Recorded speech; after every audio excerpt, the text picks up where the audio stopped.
চিকাগো ধর্ম মহাসভায় প্রথম দিনের বক্তৃতাই স্বামীজিকে আমেরিকা জনসাধারণের কাছে বিখ্যাত করে তুলেছিল। প্রথম দিনের বক্তৃতার পর রাত্রে আমেরিকার বিরাট এক ধনী গৃহে রাজকীয় সম্মানের সঙ্গে স্বামীজিকে রাখা হয়। কিন্তু ওই বিলাস বৈভবের মধ্যেও স্বামীজির মনে পড়ে গেল ভারতবর্ষের সাধারণ মানুষের দুঃখ দুর্দশার কথা। সঙ্গে সঙ্গে সমস্ত মান সম্মান জাঁকজমক স্বামীজির কাছে অসহ্য মনে হতে লাগল।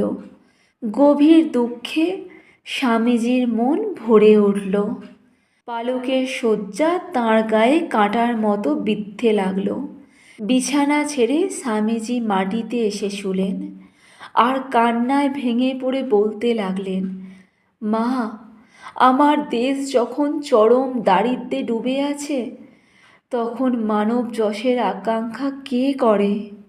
আমার ভারতবাসীরা কি গরিব, কি দুর্দশারই মধ্যে আমরা এসে পড়েছি। এক মুঠো ভাতের অভাবে আমাদের লক্ষ লক্ষ মানুষ মারা যায়, আর এদেশের লোকেরা ব্যক্তিগত স্বাচ্ছন্দ্যের জন্য লক্ষ লক্ষ টাকা খরচ করে। ভারতের জনসাধারণকে কে ওঠাবে? কে তাদের মুখে অন্ন দেবে?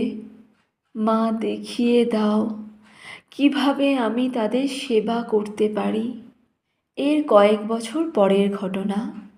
বেলুড় মঠে স্বামীজি যে ঘরে আছেন, তার পাশের ঘরেই আছেন তার এক গুরু ভাই, স্বামী বিজ্ঞানানন্দ হরিপ্রসন্ন মহারাজ।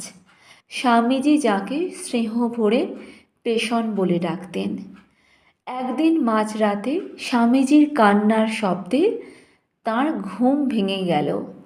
বিছানা ছেড়ে ব্যস্ত সমস্তভাবে স্বামীজির ঘরে ছুটে গিয়ে দেখলেন মেঝের ওপর পড়ে করুণ স্বরে কাঁদছেন স্বামীজি। কোনো দিকে খেয়াল নেই।